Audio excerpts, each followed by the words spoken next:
If human beings have created the physical landscape that is now exploding in flames, we can uncreate it. It just takes political will. I don't think we've got it, but I like the idea. You're like, but it could happen. But it could happen. It could. Yeah.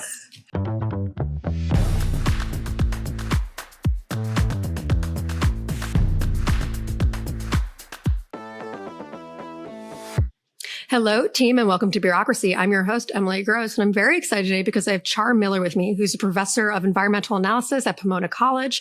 And we're going to be talking about the devastating Los Angeles, California wildfires, and then ultimately how climate change is affecting what we're seeing and all the terrible things that are coming out of it. So, Char, thank you so much for being here today.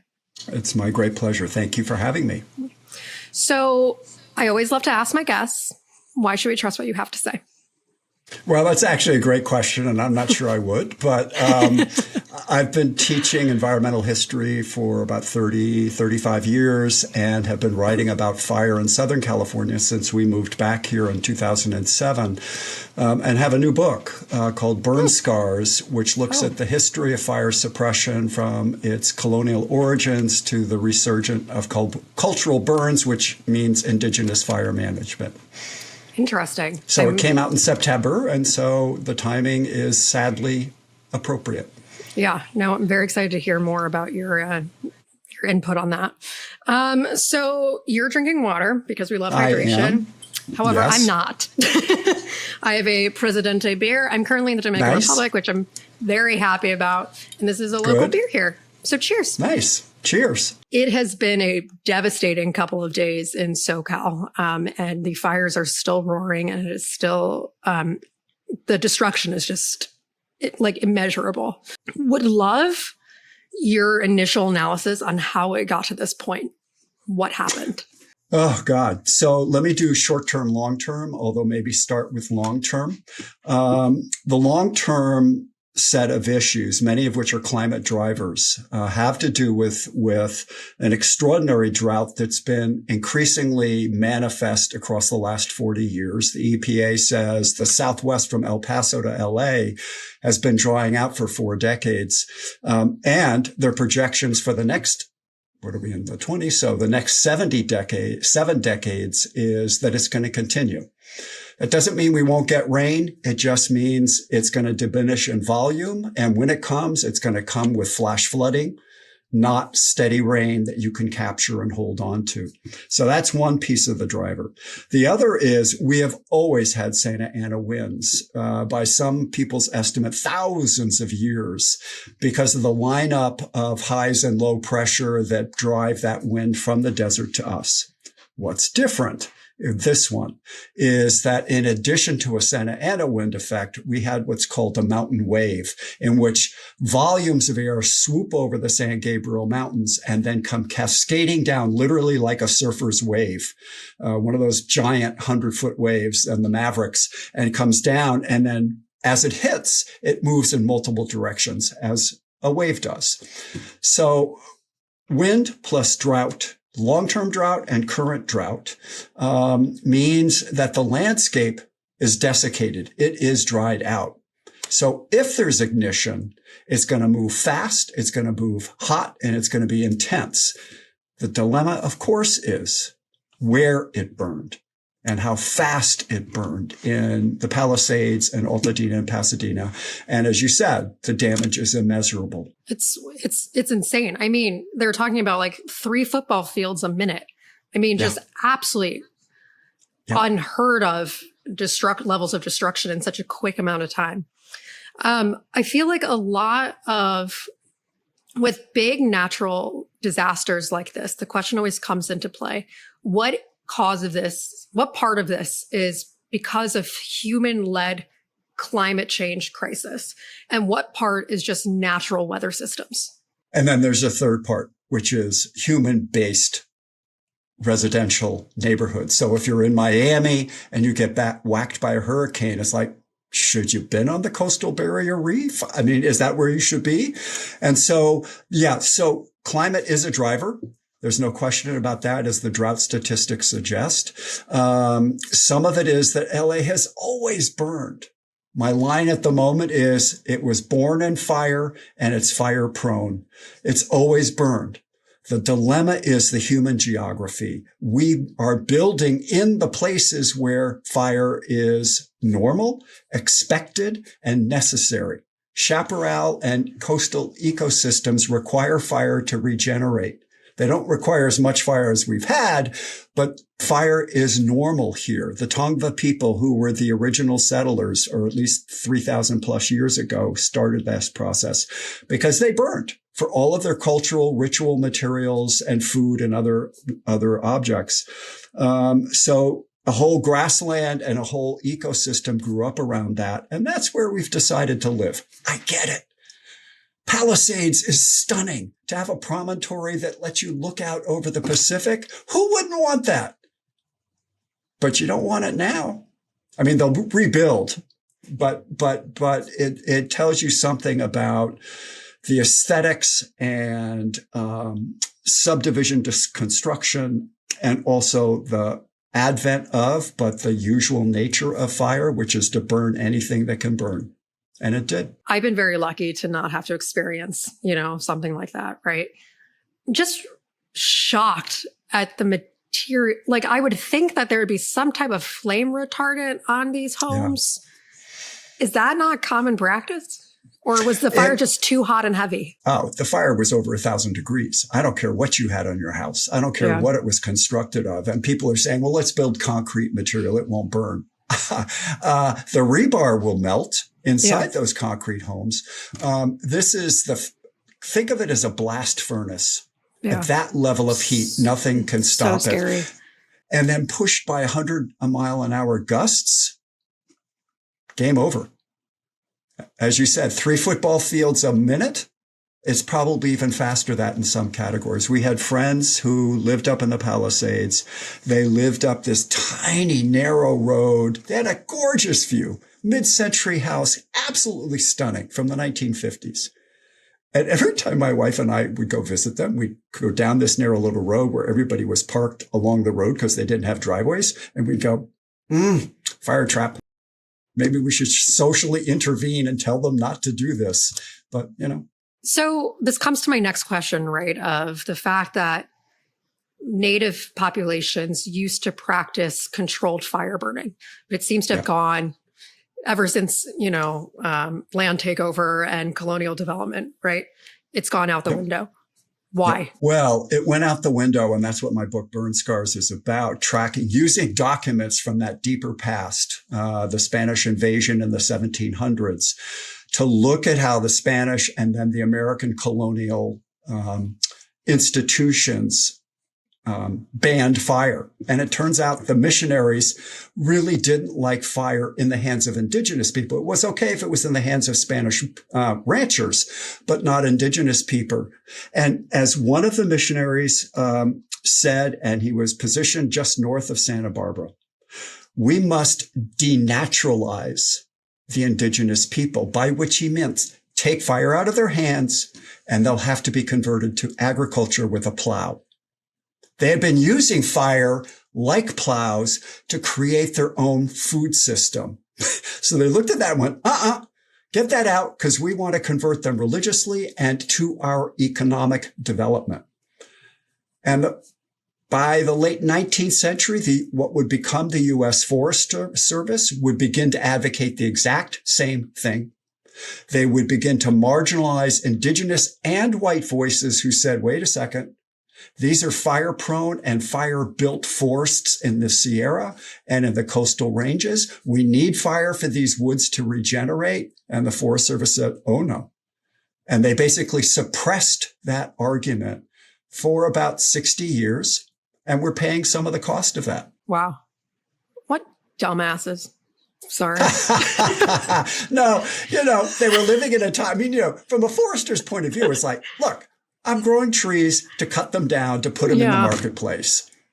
Burn trees don't go into the marketplace. So fire has to go.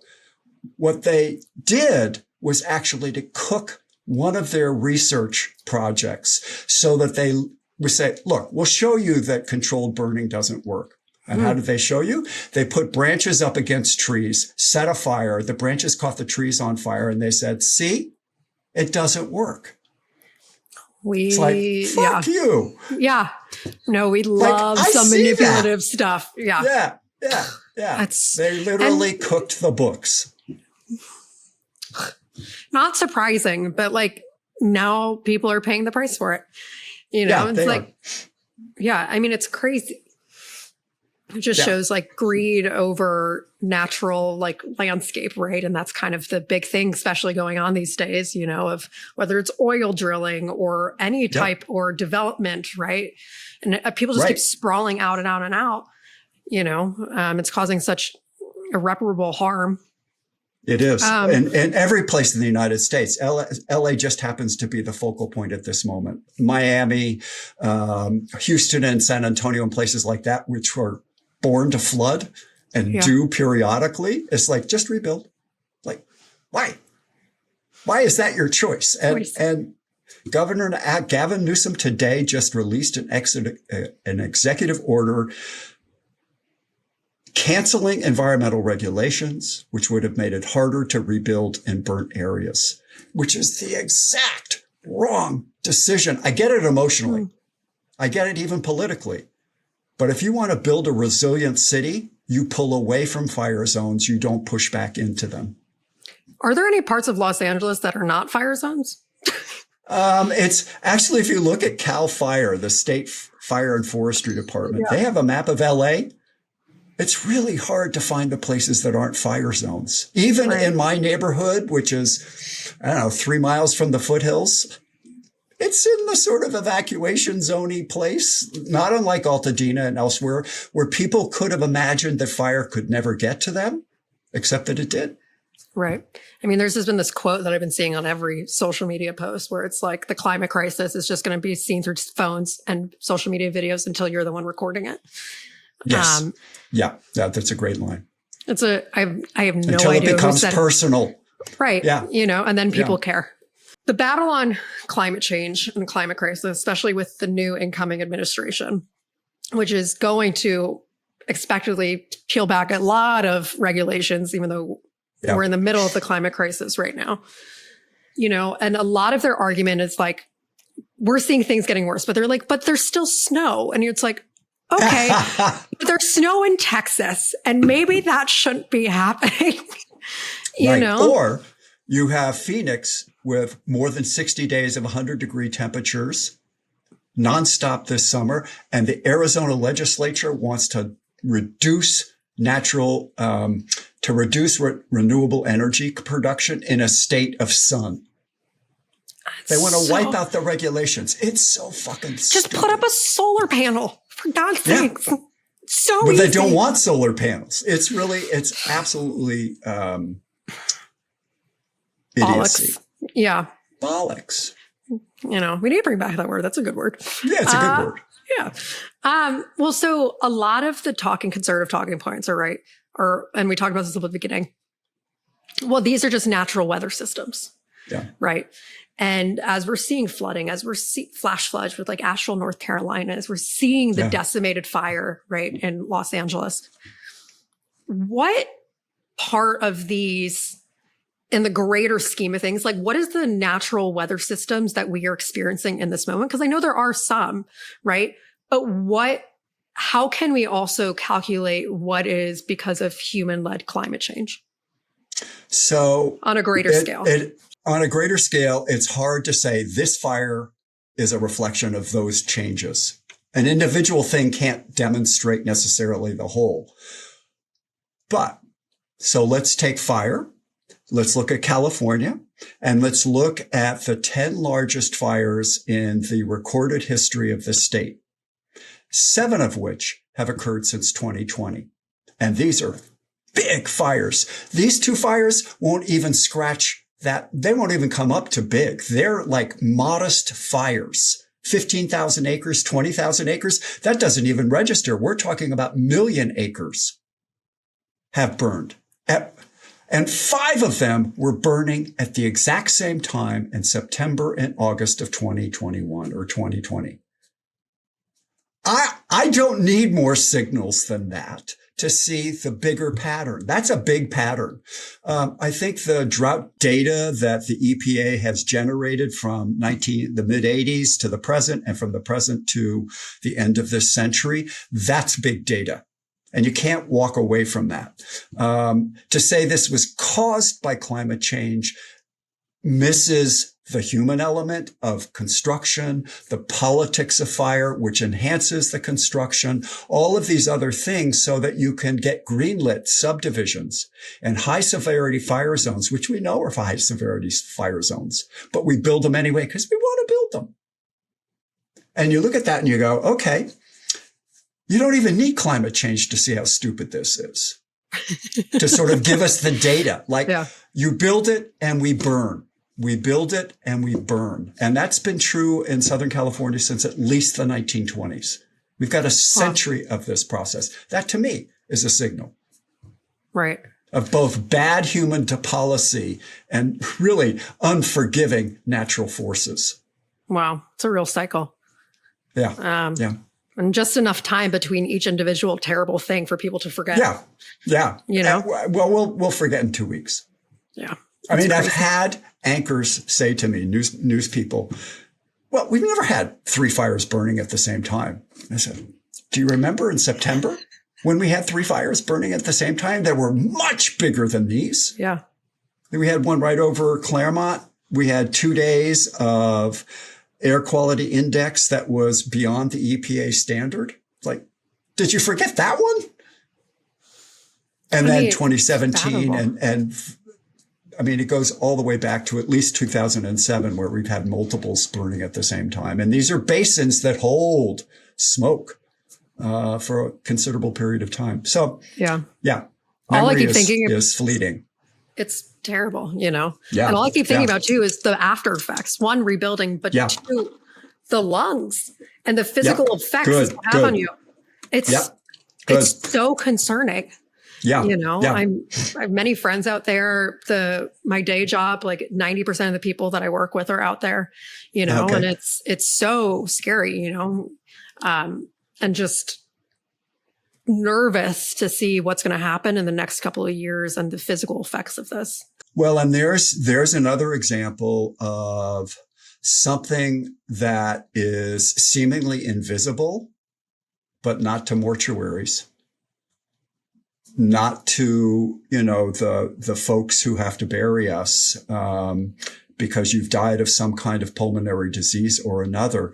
So if you think about the houses that went up this year and every other year and all of the objects they contained that were incinerated that had fossil fuel at their base, plastic, paint, home furnishings, ovens, kitchens, bathrooms, copper piping, plastic piping.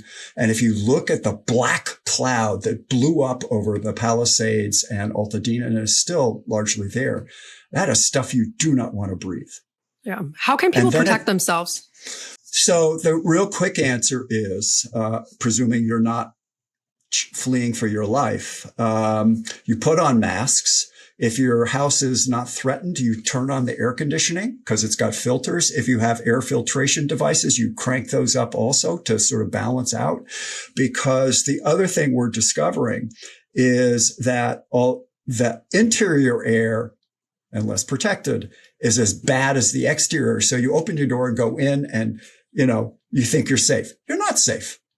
And that's true on a normal basis, where a recent study showed, and it actually unfortunately went down the avenue off of which I live, that a mile from one of the freeways, downslope, the same air quality index at the freeway is a mile south.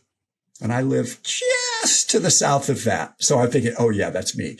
I'm safe, but you're not safe. So, all of that ash that has fallen and you walk in it and kick it up into the air, or the winds pick it up. I know people are talking about, well, we're getting more winds. We are. And those might flare up the fire. It will. It's also going to flare up all the dust, the grit, the ash, and all those toxins that have settled. And as you know, fine particulate matter, as they call it, PM 2.5, that penetrates the deepest parts of your lungs. And that's where asthma and other diseases emerge from. It's like, oh, good. And I chose to live here. Oh, That's so stressful. How long should people be wearing N95s? Well, I would say anywhere south of Altadena and Pasadena, I would wear them for the next week and a half or so until the air clears. At the least, I mean, we've got really great robust data things. There's this great app called Watch Duty. Okay. Oh, it is so much fun and terrifying simultaneously. It has a really ominous notification. My pants are going off and it's like, oh my Lord, this is terrifying. But it's really good. And if you get the premium version, you can watch the planes come in and the helicopters. Oh, it's way cool. Oh, wow. And they have all of the cameras, all of the mountains in California have cameras aimed in various directions because they know about fire. Yeah. And then you click on them and you can see where the fire is erupting and I mean, it is hard to turn away from. That's like the Citizen app. I live in New York City and I literally am just like, ooh, someone got stabbed 3 blocks away from me. Well, this is great. Oh, yeah. Same, but different. Yeah. So another big part of this conversation is water. Yes. There has been a lot of talk about water supply and lack of in response to the fires. What do you know about that? Two things. One of which is, I don't care how much water we have. You could not have put these fires out. Any fire that's racing at 60 to 80 miles an hour. So here's the adage that I learned from an incident commander a couple of years ago. When the wind is blowing 10 miles an hour, I'm a firefighter. When it blows 30 miles an hour, I'm an observer. 60 mile an hour? No planes can get up. You can't actually attack a fire on the ground at 60 miles an hour because it's throwing embers behind you. You go up, it gets behind you, you're dead. So that's true. There was tons of water in Southern California. The Metropolitan Water District, which is the big overseer of water, has enough water stored now for 40 million people for a year. We don't lack for water. The LA Water and Power Department has enough water for upwards of 3 to 5 years for its ratepayers. Yeah. The dilemma with the water is tied to the hydrants. And so 2 stories are at play. A hydrant, which I love because I've got one right down my block. And it's like, I want to live here. It's only built for one structure to burn. They can't fight multiple fires on a street with one hydrant. You might with 3 or 4 of them. But if you have 3 or 4 of them, you're sucking a lot of water. Now imagine 1,000 at the same time. Then, other tactic. Another fire boss told me, look, when we have a single structure, we roll out 5 engines. If there's 100, you need 500 engines. If there's 1,000, and now we're talking thousands, you need that proportion more. There aren't enough fire engines in the American West entirely to have fought these fires and in the initial waves. And now we're getting all these firefighters from all over the place because there's a mutual aid pack and they're just, it's unbelievable. So Arizona, Nevada, Utah, New Mexico, particularly Northern California, Oregon, and Washington, all of them are flooding in here because we then reverse that flow when they burn. It's right. It's like, wow, human beings have actually got something right. This is great. Mutual aid works. Yeah. Mutual aid works as a concept. But the other piece is so much water was being drawn at the lower elevations in the Palisades to fight all of those along the Pacific Coast Highway and others that it actually couldn't get uphill. There was not enough pressure to put it up to the higher elevations. So a fix maybe would be to build more of what there's only a few of, which are big water tanks, 10, 15,000 gallon water tanks up on the ridge lines. The neighbors will hate it because it's visually ugly until it burns. And then that water tank would have saved them, because water can now go gravity-wise down to the fire hydrants. And you live in New York. Look out the window of a tall building at the buildings below you, and what do they all have? Water tanks. Because you pump it up and then it flows down through gravity on the roofs, right? The same principle is true in Texas, where I lived for many years. Every town has these humongous towered water tanks for the exact same reason. Like, you just flow water down. It's a pretty simple system.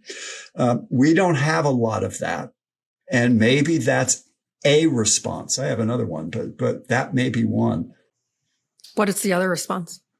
Well, the other response is a very different one. If this place is built to burn, which it is, and we're going to continue to build to burn, what if we didn't? What if our policies, which said grow anywhere you want to, much like they do in Miami, Houston, and other places, because we think growth is good and housing starts are a way to, sort of as a metric, figure out how to burn.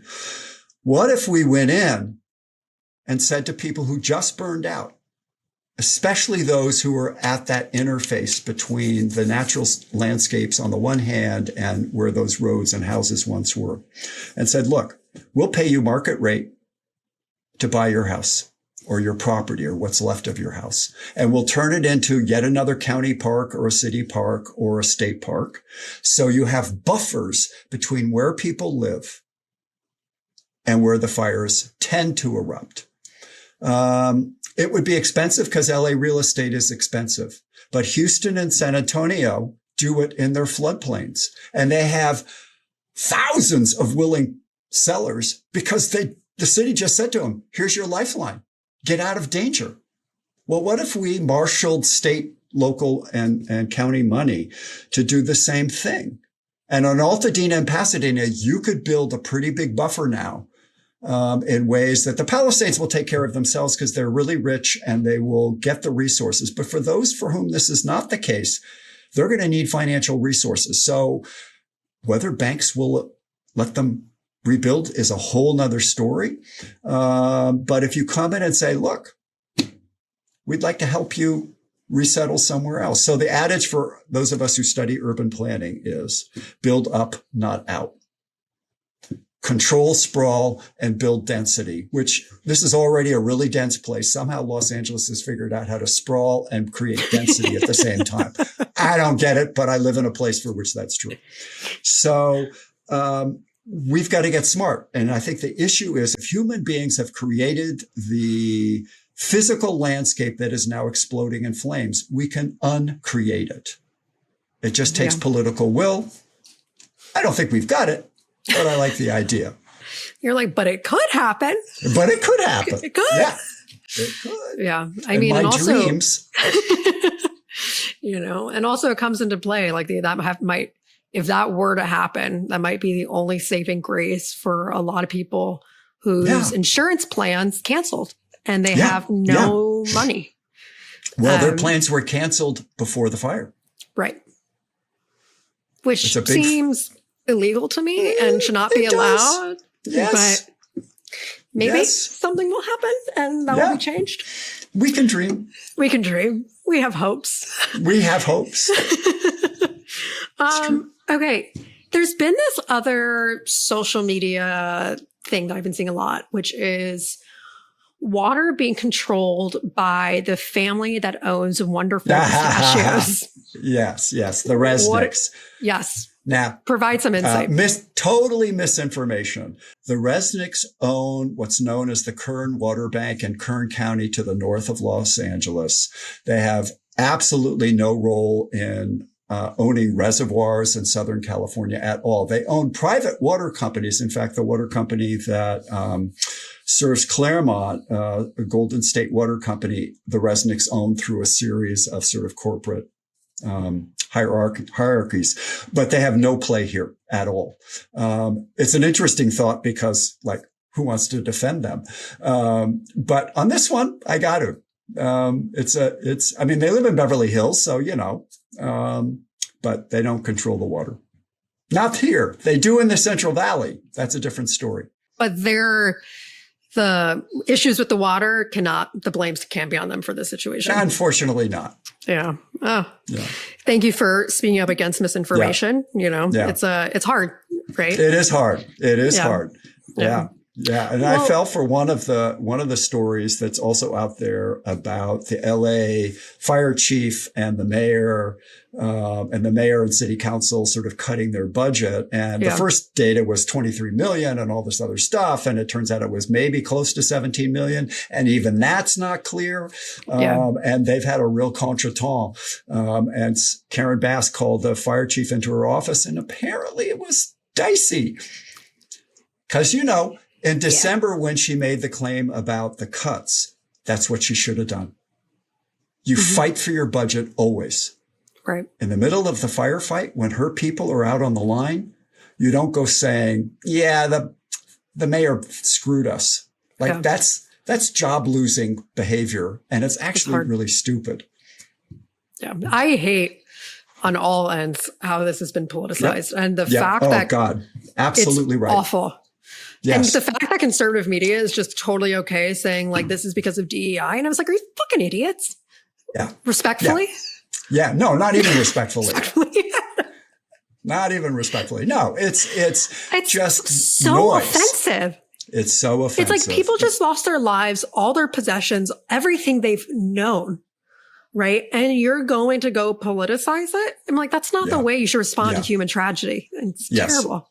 Absolutely terrible. Yeah, no, the facts have burned as fast as Altadena burned. Yeah, unfortunately, that seems to be a common occurrence these days. Yeah, it's very true. And more so in the next 4 years. Yes. Well, Char, any other things that you think are... It's going to be a fun 4 years. It's going to, sure is. With the headphones and microphones, it's going to be what it is. Yeah, it is for sure. It is going to be what it is. Any other important issues that you think we discussed before we close out? I don't think so. You did brilliantly. Thank you. Thank you. Oh my God. That's going to make my week. No, it was great. Well, Char, thank you so much for taking the time to do this. My pleasure. And I'm your host, Emily Gross. We'll be back next week with another episode of Bureaucracy.